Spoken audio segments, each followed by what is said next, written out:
I think you'll like it. I want to dedicate this piece to Claudia. The miles stacked up as we chased down the night. It was second nature to us then, though only the second time we'd done this. How far was it to the lighthouse at the end of the earth? How far to the ocean that night when the stars refused to stand still? The hours may have dwindled, but the stars did not. They streaked across the sky with unyielding intensity, as if they had all the time in the world to explode. We counted the stars as the time ticked on. Another whooshed across the sky as the waves crashed against the shore. How many waves did we hear that night, as specks of forgotten space trash slammed into our atmosphere, as they burst into emerald greens, sparks of gold, and that one that was a little too red and a little too close. We drove home that night with your head out the window trying to catch just one more glimpse of when the heavens fail. And we counted down the hours until our next adventure. It was the most alive.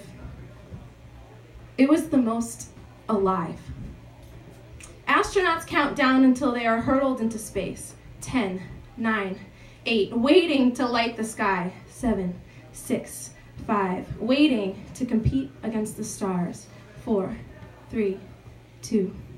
And the last blessing they hear as they head towards weightlessness and silence. Liftoff. I can't help but enjoy a good countdown. A countdown tells me I'm heading somewhere, that I'm the astronaut, that I'm leaving something behind in 100 days, 10 days, or just that one last second before liftoff. And when that countdown strikes 0, maybe I'll be more free than before. We fit what we can into a countdown to make room for what comes next. Years become brackets for months, and months become commas. Small pauses to catch the breath we lost. As we continue on and on, 12 times over, we lost so many this year. That's the funny thing about losing. Those we lost probably feel the most found. So we said more than 10 goodbyes this year, and I hope the next 9 hold off. And while this year was tough, I can remember 8 times that I laughed harder than I cried, and I only thought of calling you 7 times, one less than last. And 6 years later, you're still marrying someone else, even though we were together for 5. And I already knew that after 4 years, we were an imposter to those 3 words. And 2 years later, I didn't think that there were still ways for you to hurt me, yet is she so my opposite that you know that she's the one for you? 2016 gave us no space to breathe. Commas dropped away, months blurred together. 2016 had not the silence of space. 2016 was the sound of water hitting my half-full bathtub because there was something wrong with the drain.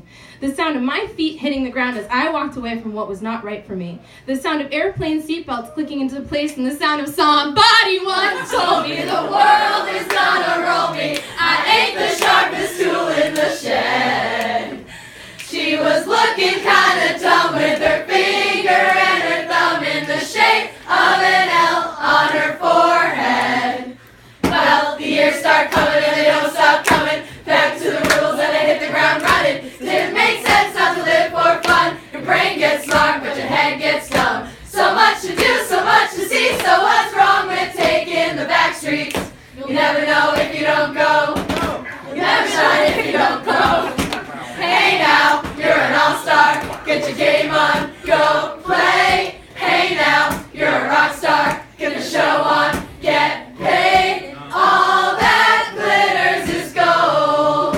Only shooting stars break the mold.